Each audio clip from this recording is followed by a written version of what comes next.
Hi everyone, I hope you're well.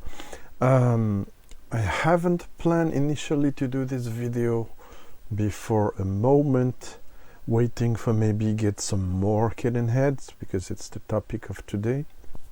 But because something not cool happened about a very special bottle I'm gonna talk about in a moment, which I had to open to check what's going on with the liquid. So I said to myself, okay, as I have to open this and not really review but talk about it, let's do a quick overview of what I have from Cadenhead's home. Now so there's going to be 5 whiskies tasted over 6 that are on the table, because one of them, and I will get back to it, has been already reviewed in another video. So I will give you again the link below and other useful links as usual in the description. Right, okay, so it's been a while since I wanted to speak. I haven't spoken. I often speak about, and yeah, you can see it already. The orange is back. The orange is means that I have opened my bottle. It's not the most recent one. I tried one from 2022. It was gorgeous, but couldn't get me one. But this Springbank 10 years old, yes, indeed, is from 2020. I've opened it. It's gorgeous, and I will do a review about it and 3 other Springbank 10 years old, hopefully next week or very soon. I might be busy next weekend, so we'll see. And yeah, for now I'm gonna give you a quick background about Cadenheads, the oldest independent Scottish bottler, 1842, and then also a word about J A Mitchell company, which are the owner of both Cadenhead and Springbank. And then we will get to the tastings, for which I will not give you background of each distillery, because I'm supposed to do an overview of each distillery. In fact, I was not supposed to review those ones inside a topic of indie bottler, but why not? And also, I haven't spoken enough of indie bottling in general. I will not maybe go into depth in this video because I have a lot of whiskies to taste, but just every now and then give you some hints of what is indie bottling. Right. Well, let's get back. Hopefully my computer doesn't cut the recording while I have to read a few things for you from different sources. So J A Mitchell are the owner of Cadenhead and Springbank. So let's start by the G&L story company. So J A Mitchell dates back from 1897, which, if you wonder why after 1842 Cadenheads, it's a bit of a complicated story. So in fact, I have to go back to, and I use for this scotchwhisky.com, which is a great source and reliable source, and Cadenhead's archives on their website as well. So they say that in fact Springbank Distillery was established in 1828 on the site of Archibald Mitchell's illicit still by members of the Reed family. So Reed family were in-laws of the Mitchells. In 1837, the Reeds were forced to sell Springbank due to financial pressures, and was purchased by brothers John and William Mitchell. But it becomes G&A in tribute to the A to Archibald Mitchell. So G&A Mitchell Company was duly founded in 1897, and the company's current owner and chairman is Hedley Wright, great-great-grandson of Archibald Mitchell. So in 1869 only, the firm bought the independent bottling company William Cadenhead, which was based in Aberdeen, where it had operated as a wine and spirits merchant with a particular emphasis on rum as well as whiskey since 1842. In 2000, Hedley Wright acquired the site and the structure of down former Glengyle distillery. Yes, they also own Glengyle, which had once Glengyle, which makes the Kilkerran. Glengyle, who was once owned by the members of the Mitchell family. And yeah, then it's the story of Glengyle. We're not getting to it, but Glengyle dates from 2004, and it will be for another episode. Now, Cadenhead, Scotland's oldest independent bottler, same ownership, so the J A Mitchell. They own thousands of casks from 100 different distilleries, initially only from Scotland, and then extending it to world whiskies as well, and also other spirits. So if you see this replica of this box isn't at all, let me go back to the cam. Whiskey and rum merchant. The rum tradition is very high in they do a lot of rum bottlings.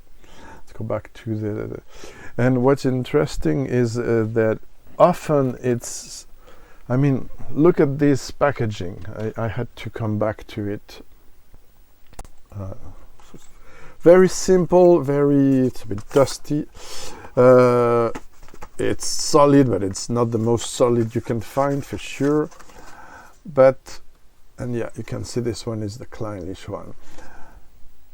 This is cheap, and despite some recent increase of price for every company, this is the thing that's important to remember about Cadenhead, and it shows often. The bottles are not super fancy, sexy, whatever you like. It's simple and not expensive a lot to make. So Cadenhead motto is, it's what's inside the bottle that counts. So that's interesting. That's also shows the care they have for things. And what can I say else? They also bottle other spirits. Now, I had the chance to try some of their rums, not many, but I didn't have the chance, unfortunately, to try the Armagnac, but they get a lot of praise through serious reviewers. Now, if you want to know more about, and I'm going to go back to it soon, about Cadenhead's bottling, the best source, honestly, you can get will be, let's take, what can I take for instance? Let's take Glenlivet. We'll see what's the best source you can find is, of course, Serge, my compatriot, Serge Valentin website. And then you can see he reviewed bottled back to the 80s from Cadenhead. So what's interesting is I struggled. I had to prepare this video. I really struggled to find, I don't do editing, I'm sorry, it's the way it goes, to find a picture of dumpy bottle of Cadenhead in the 80s and 90s, late 80s also. I couldn't find, but if you go on my website, you have a look on, good question. I have to double check that. Sorry, but I know there's pictures on my website of dumpy bottles of Cadenheads. There were opaque bottles. There's things anyway. Otherwise, you can see the labels in Serge website, Whiskey Fun, or you can go to auction sites, and there you will be old Cadenheads if you look for 80s bottles. Some were absolutely amazing, some were crap, but it's often indie bottling. Cadenhead do single cask, but they do also small batches, and they do also blends.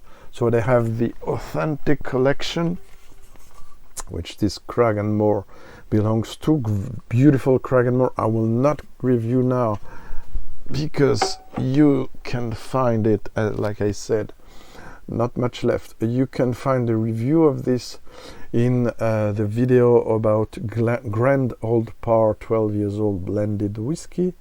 Quite popular video, I have to say. Thanks everyone. Probably my record-breaking views video to date. It's quite an old one, and you can see my notes about this whiskey. So put a link below as usual. Sorry, and got to take some water. But yeah, Cadenhead has this authentic collection. They have this small batch collection with almost the same labels. They are in varied, the wording on the label is different, but it's almost the same look now, I mean on the recent years. So you will find a small batch collection, small batch cask strength, world whiskies, closed distilleries, but you also have some amazing blended Scotch and blended malts. In the range the Creations, which I tried some. You also have some undisclosed young or not so young. I tried 7 years old, 15 and 20 years old blend from Cadenhead, often with simple packaging, very affordable prices.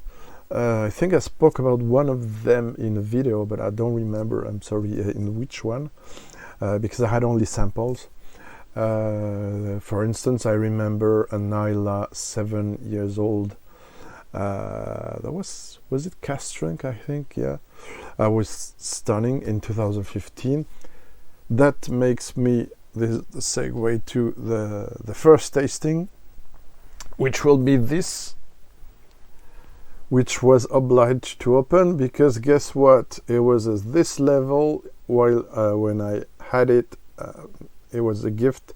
It was at this level, so basically it lost 1 centiliter or so by evaporation since 2015. And I measured the ABV with a refractometer, and it lost around 2% or 3% ABV. Because it was measured at 55% ABV. So this is something that was bottled for myself. This is a gift from a group of friends and my brother. This was a gift for my, and you can see the addresses, but there was some heat because a lot of Cadenhead decided to close a lot of shops which were not essential to him. Unfortunately, these are, if I understood well, the European ones, but they still have some in Edinburgh, Campbelltown, and I don't remember if they have, London. London, it's the one I visited, Edinburgh and Campbelltown. So and I really recommend a visit to the Cadenhead. The one in London, for instance, if you can go on the other places. So basically, and I have to take my notes for that because and they're not super precise because circumstances were special. Try not to be too long on this. This is a private bottle, right? And even the other ones, let me check out the release. They are not super recent releases, but what I want to explain in this video is not that you will find those if you look for them. This one you won't, obviously, but the others may be in auction or secondary market. But I'm gonna describe what this independent bottler does and what you can get usually. Of course, it's one-off, it's small batch, single cask, but it still gives you an idea of the kind of bottlings they do. I regard them quite high, as Gordon MacPhail, for instance, or Adelphi, which is more recent. And for those who wonder, while Cadenhead was founded in 1842. If you wonder, Gordon MacPhail is quite old as well, but only 95. Have to double check that. But it's still over 130, 30 years, something like that. So this is something special. The people I was with offered me a paid testing. They do paid tastings. You have to book it in the sub level of the shop. So they do private tastings for a group of persons, and they pick. You have choices, but basically they pick 5-6 drams and or more, and it's a tutorial. It's a kind of masterclass they do you, and at the end of this one, the person responsible of the shop, it was planned, I didn't know about that, said, I'm gonna put in this around 20 cl out of 35 of one of the whiskies you tried, which was a cask end. At that time, I think it probably is forbidden now. If I understood well, I saw one at the Whiskey Exchange 2015 or 16 probably. This is most likely now forbidden to have casks and to take off from the cask to fill bottle your own like in shops, if I understood well. Correct me in the comment section if not. But at that time there were some kind of Solera system cask end casks in the shops, and like in Springbank I was told they do that in those kind of demijohns, and this for the most part of this bottle we tried the whiskey, which was a blended Lowland blended malt, but we didn't have a lot of details about this blended malt, other than it was made of 3 distilleries, Bladnoch, Glenkinchie, which is quite rare as it is Diageo owned and not often seen in debottling, and even more rare, a closed distillery, St. Magdalene, also known as Linlithgow, which is a very good one. There might be other distilleries inside, but we don't know, or at least we were not told.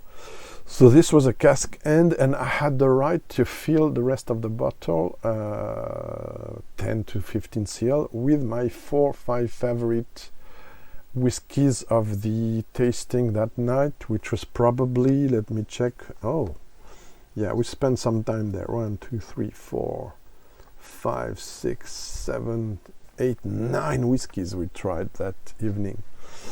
Anyway, yeah, so what I can tell you is that there's Springbank 15 years old from 2014 in there. There's probably one of the 2 most beautiful casks we tried, a single cask, a Blair Athol 26 years old, distilled in 89, bottled in 2015, of course cask strength, as all except the Springbank, they were all cask strength.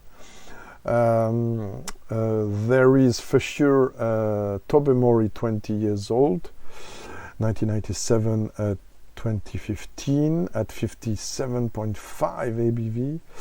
There is for sure a Clynelish 19 years old from 1992 Sherrywood, but I can't remember, even with my notes, no details about it, and I couldn't find a correct one in Whiskey Base either.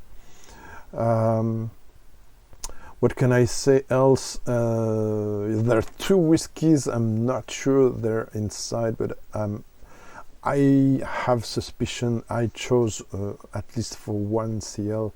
It was a beautiful Clynelish, 31 years old, 1894, bottled at 55.8. Anyway, can't go too far in that.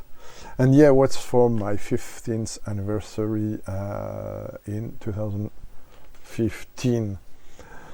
So I'm gonna try this one. Yes, I know it's a one-off. Of what I remember, it was quite aggressive, profile-wise, lots of dry herbs, lots of spices, some firm tannins, but yeah, mostly the spices and the grassy herbal side was coming across the most. Gonna try it neat and then open it up. There you have it. But I think the good thing with the OBE, the old bottle effect, the evaporation, because in fact this is the original cork, so you can see it's not something I'm doing. You see what I mean? Okay, it's not a fake one. Had to replace the cork immediately. So tight, very tight, and staying a lot of time. Yeah, you can see the legs. That's very firm, very fat and sticking to the glass. This shows, of course, they're all unchill filtered and uncolored. I forgot to speak about that. Oof. So coming across strong on some acacia honey. Forgot to write that. Acacia honey. Cool. I've got to be quick because I know it's going to be long again.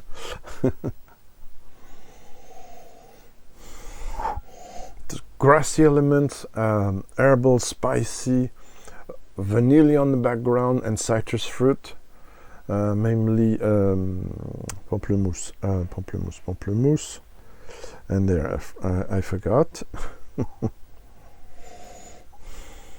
I'm not gonna search for it. It's gonna be back.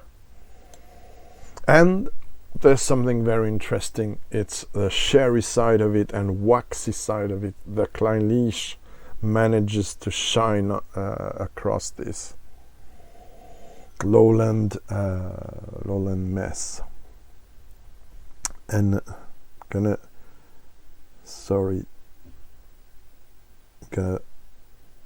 could pause, but yeah, sorry. Grapefruit, I knew it, but you know, every time I go on video I forget things. Lots of grapefruit, lemons, but with some acidic thing style. Right, what did I wrote? Because yeah, it's a bit floral as well. There's some esters, but yeah, the wax comes across.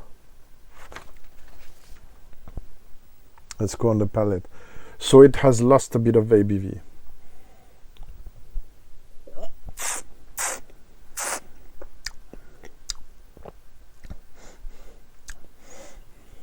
Fruit arrival, and then immediately after a burst of spices. Still quite aggressive. If I was allowed to blend this completely, I would have not put all these Lowlands in there, sorry. Still, thank you, my friends, and thank you, Cadenhead. Or I will have put only 5 cl of it to give some kick. 5 or 7, but certainly not 20 or 18, because it's too strong and it overpowers the rest. Even if some great notes manage to come across, but it's strong, it's a fight. So yeah, on the palate that gets some more nuances, fortunately, but it's better with the water, but not too much. Yeah, I get some quince, again some honey, but acacia honey, not something. It's not heather honey, it's not chestnut honey. You see, it's not something. Struggle even to find the words in French. It's something that's a bit citric. if I may say. It comes from the citrus fruit as well. So with water.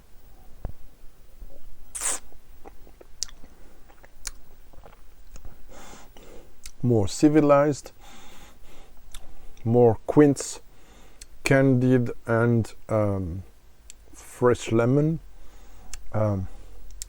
Still a lot of grass, a lot of spices, ginger, a lot of ginger and pepper, forgot to say, but mainly ginger.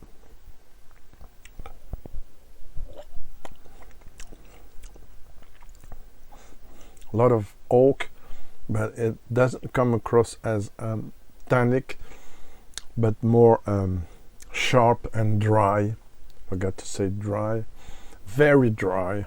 And this comes from Bladnoch, probably, and bourbon cask stuff.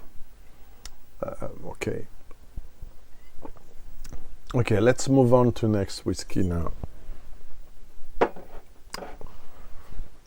Okay, I have whiskies on the table, on the 4 remaining, from 12, 21, 20, and 24 years old. This parenthesis again. Some might say, okay, we gotta leave the oldest one for last, right? I would say normally yes, if the ABVs are comparable and the profile, which is something different even, and the cask type are working well with that, but it's not the case here. For instance, the Royal Brackla is the highest ABV of the flight. It's 57.7, and it's also an aggressive one. While the older one is the lower ABV, 47.8. So that's why I'm gonna try it first now among the last 4. Now, Cadenhead normally gives you the main informations, very minimal label, ABV, age, quantity, and on the back label gives you the main things you need to know, their tasting note, but number of bottles, cask type, the different dates, etc.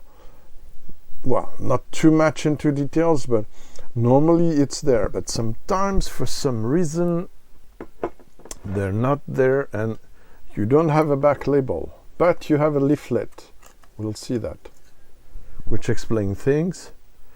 But for this one, for some reason, which was a gift, and you can see it's not export there. Oh, there's some bits.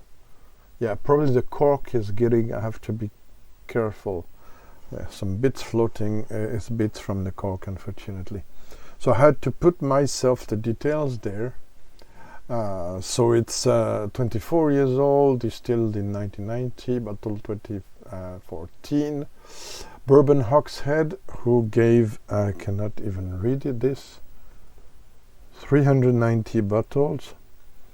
And it's batch 15 out of 124, right. Excuse me. So this is a gem. I wanted to review it initially once again in the Glen Garioch topic I'm gonna do when I can. I have the 12 years old official. I have the an old bottling of the 21. So we'll probably retry it if I do this video. But let's go now to this one, which is amazing whiskey. This time its legs are very, very descending quite fast. There's no chill filtration, but I don't know what happened there. It's quite light in color because again it's Hogshead, so most probably bourbon with a few staves that has been replaced by new oak, and 390 bottles. Let's get to the nose. And yeah, we'll need this most probably if I forget things. Lovely floral with the hints of green vegetal notes were typical from the distillery. So like I said, sorry, no introduction to, in order not to be too long, to the distilleries, but this is Highlands, Eastern Highland Distillery.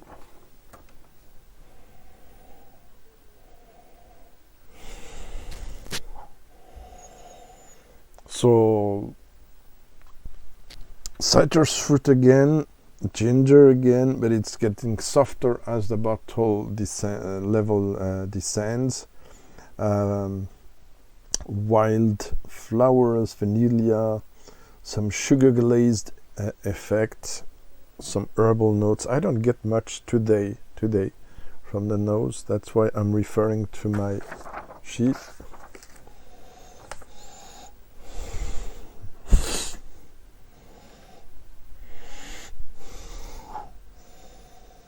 Oh yeah, lovely flowers again. It's a whole bouquet. I struggle to detail, I'm sorry. It's very complex, very complex. I get also some red apples, I forgot to note.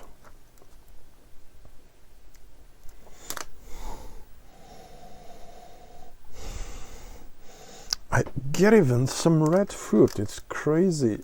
Some strawberries, ripe strawberries. C'est incroyable, incredible. This is one of the most complex profile nose I had from this kind of age and distillery. Okay, let's go to the palate now. Slam de vin.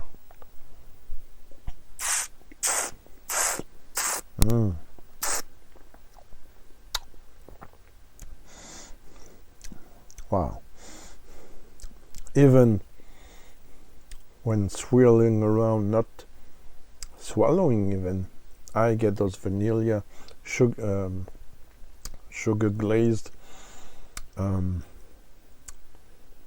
sucre glace, sucre un peu caramélisé, caramelized almost, baked apples, fresh apples, green, no, not green, red and yellow.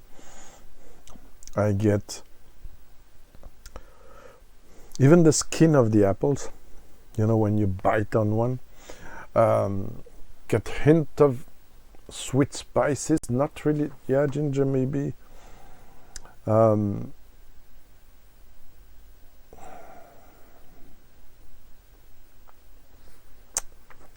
Some honey, some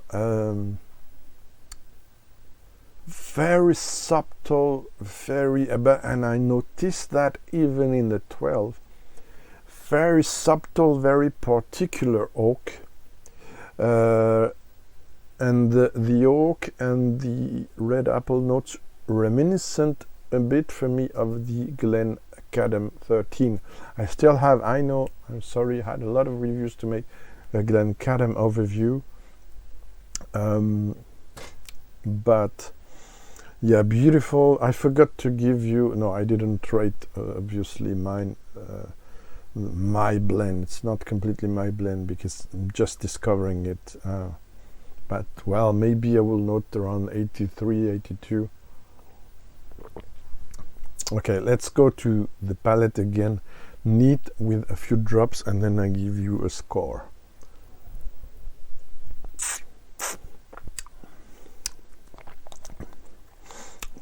There's something pastry-like, there's something dry, there's something tea-ish as well in there.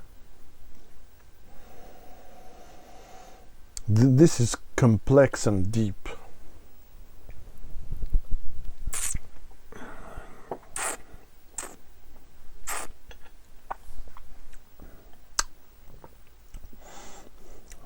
Wow, very charming with a few drops.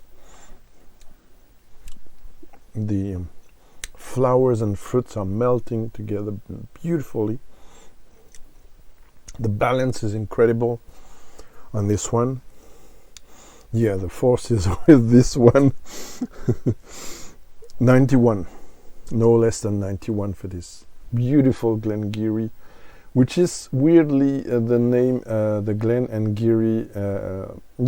French say Glen Garioch, but it's Glen Garioch, the pronunciation. And the Glen and Garioch are together. Sometimes you see it separately normally, but okay, let's go to the next one. Hope you're still with me. No, it's long, but I will add timestamps.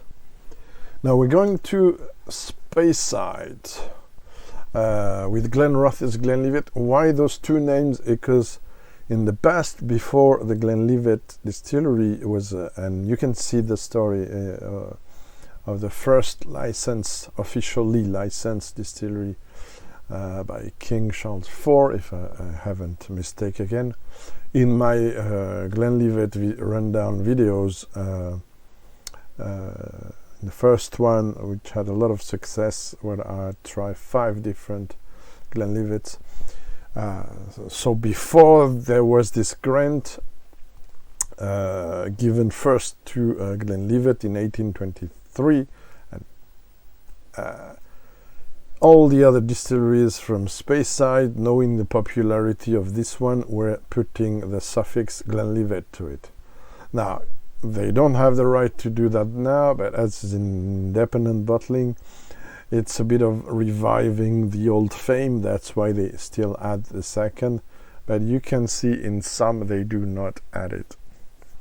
Anyway, this is 20 years old, made of 4 Bourbon Hogsheads, distilled in 1996, bottled in 2017, 13 and 14 bottles.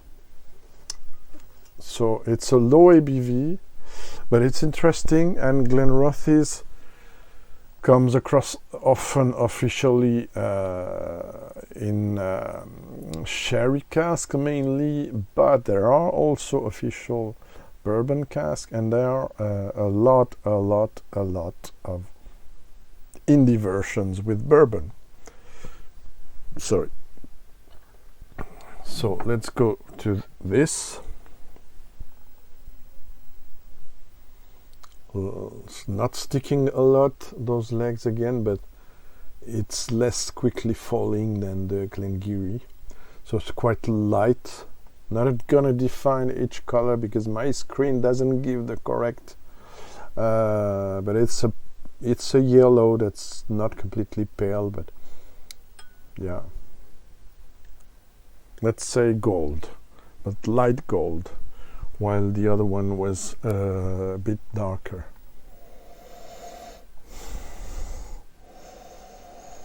So we're in a more simple proposal here on the nose already.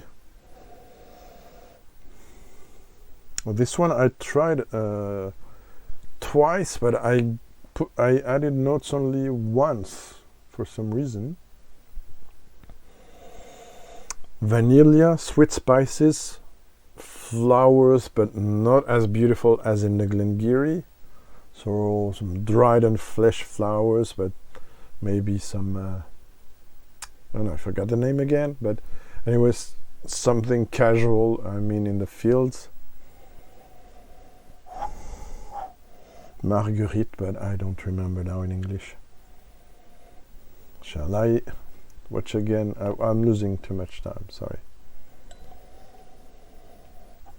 Yeah, nice nose, but nothing spectacular, and of course you don't have the trademark, very subtle, of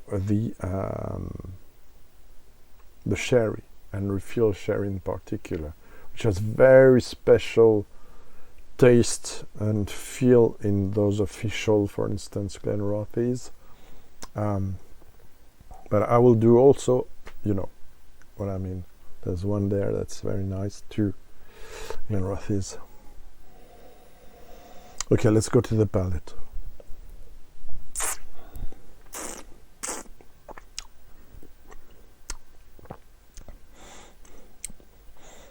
It's nice. Let me pause a second. Right. So very nice, very harmonious now. Oh, where is the bottle? Yeah, because I had to add a bit more to my glass. And try to enhance my nose as well. Yeah, so beautiful oak, not as beautiful and spectacular as the Glen Garioch, but still nice, very clean, almost with a chocolatey, milk chocolate feel on the palate.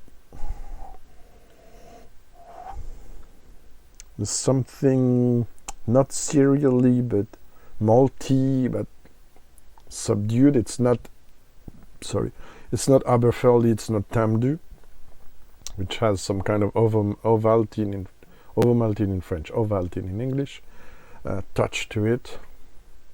That can go also, the more you go to in age expressions, to dark chocolate. No, it's gentle oak.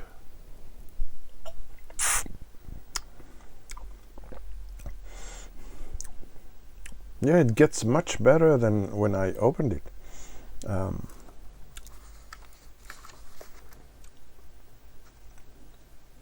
Yeah. Just a second. Okay, so my rating spectacularly increased from 79 to 87, so quite nice. Very decent, more than decent, quite good Glenrothes, showing a more gentle low-key vanilla. Not much more I can find. There's some chocolate elements, but it's a mix of different varieties of chocolate. Probably some foresty green notes, but very subdued as well.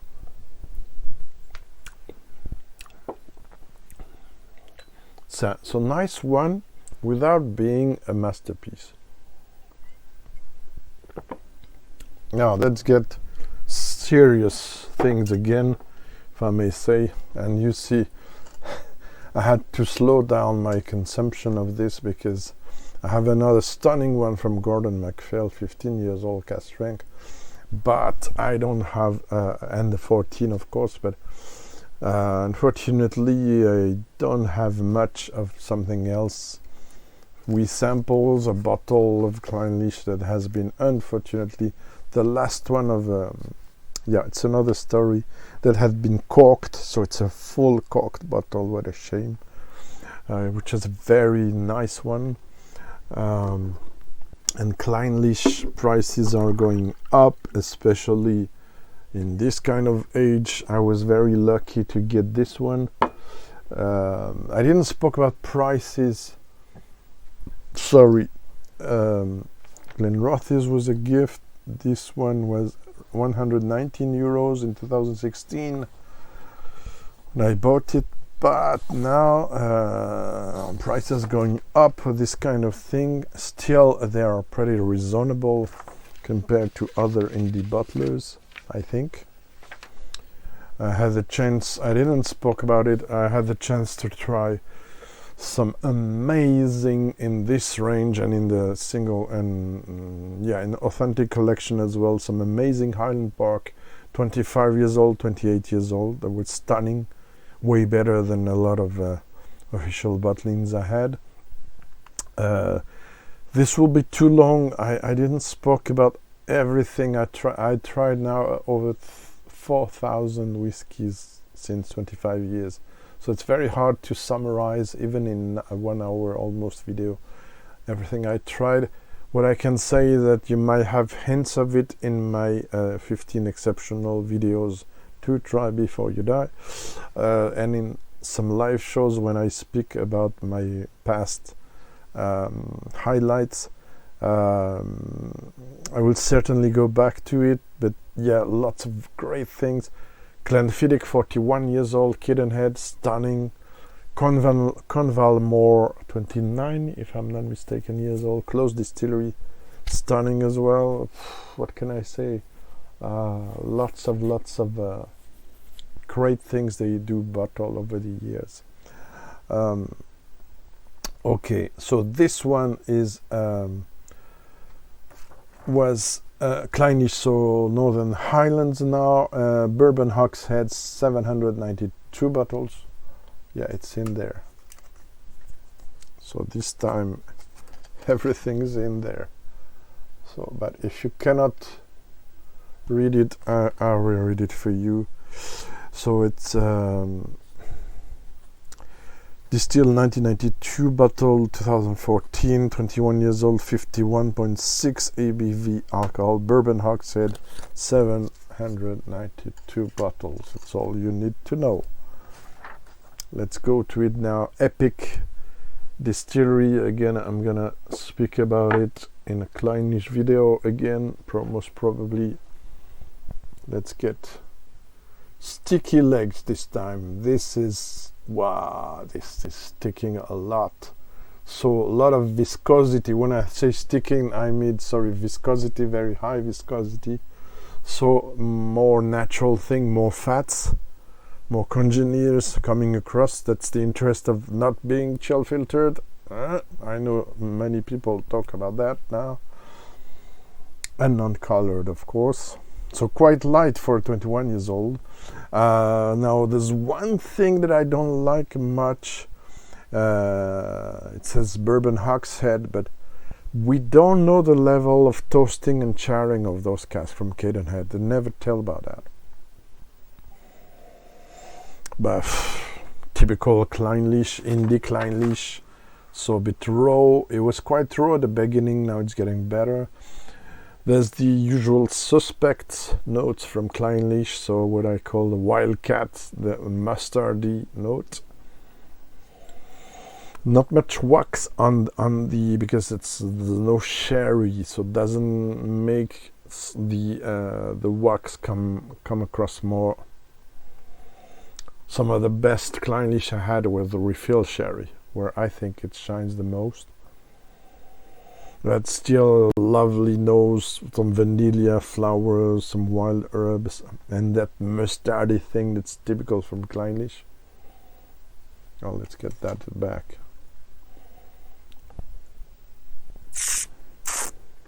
Ho ho ho. Yeah. Clynelish galore. That, yeah, the wax comes across a bit. A lot of nice notes from the bourbon, vanilla, mixed citrus fruit, some tiny esters, some sherbety lemon, and this kind of lemon meringue that you have in there, and also at Brora, which is of course sister distillery in Old Broras. And yeah, some what I note, again, it's hard to translate, I'm sorry. Glaçage de millefeuille in French, which is, we have a dessert called millefeuille with, again, I cannot describe it. It's a French dessert. 1,000 leaves, because it's, wait a second. Yeah, sorry, so it's puff pastry in English. So it's a cake which has dozens of, not thousand, but dozens of layers of puff pastry, and there's some cream in between, and in the cream there's, it's hard to tell what's inside really, and you have to look at on Google it, millefeuille. And there's on top there's some candied sugar layer, glazed sugar, let's say, and it has almost some very hard to describe, I'm sorry, but I get this in there. So there's a pastry feel, there's honey, there's wax, but it's subdued. Sorry, and nice flowers as well. This is beautiful. Now I'm not sure I'm gonna keep, because it's getting a lot of air now, but so it kind of loses a bit. I might not gas it, but I might work on putting the air out of this. So the initial note was 93. It's probably less now, or over 90, but yeah, I have to work on the air on this one, because it loses things.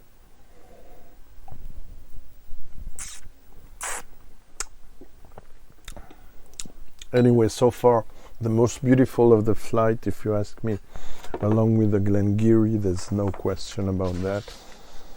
There's no competition really.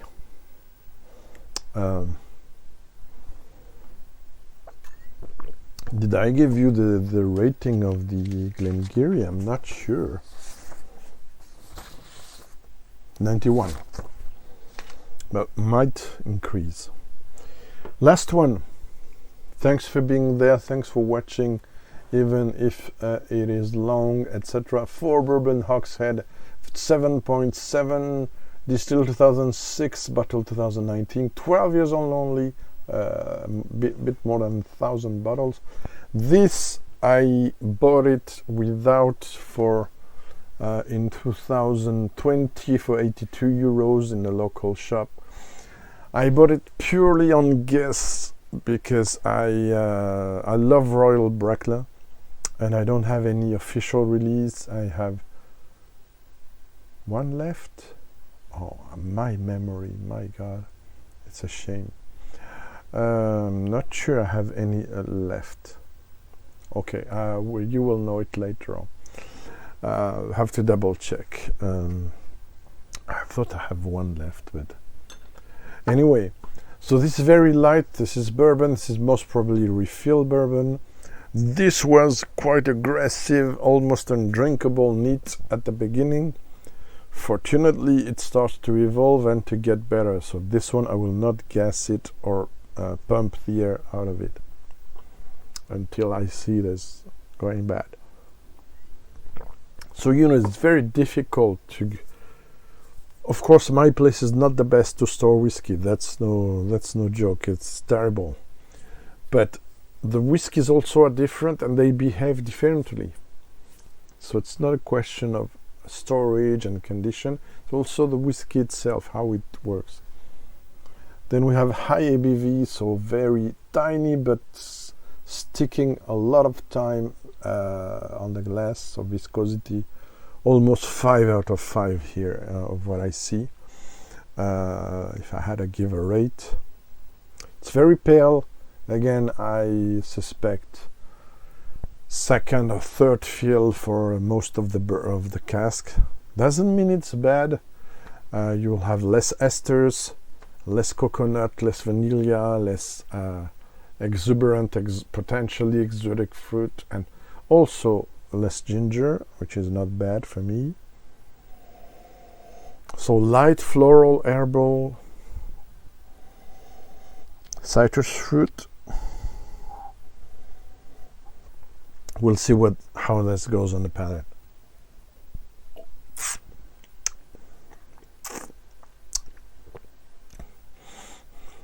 Okay, quite strong, very dry, herbal, spicy, gingery. Okay, less aggressive than before. It's very warming the palate, coating the palate, and there's not much more. So we'll see.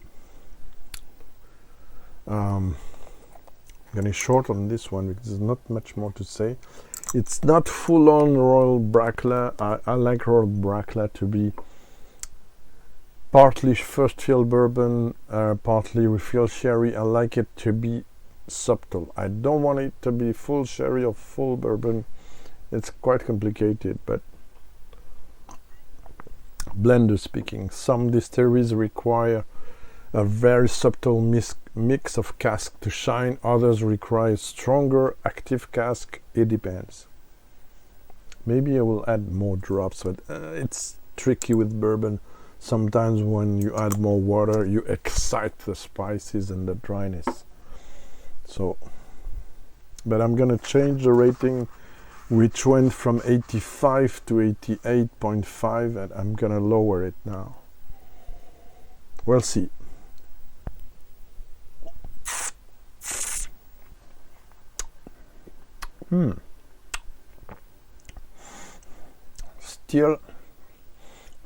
Still aggressive and oaky. And then on second ground, vanilla, citrus fruit, some wild herbs, wildflowers, ginger, but not much more. It's a bit lack of complexity. I saw right away, but I see more now. Not a great balance, but it's okay. It's a bit naked and raw and sharp, Royal Brackla for me. I've tasted way better ones. Okay, let's pause for a final thought. Okay, sorry, this is not evolving super well, to be honest. Anything, now you have my rating scale on my website, but my scoring system, I mean, which is quite generous compared to others. This, I have to say, it's still a good rating. Anything over 81, let's say, is decent, is good. But it crumbles a bit, it goes down to 83.5. It's not enough complex, not enough generous, and it's too simple, not showcasing enough distillery character, for my opinion.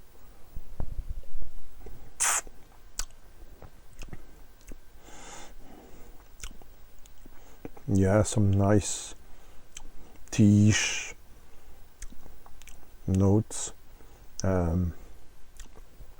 Very over-infused tea. It's good, but it's not much more than that. So there you have it. Lots of other Cadenheads I tried. I cannot give you feedback now.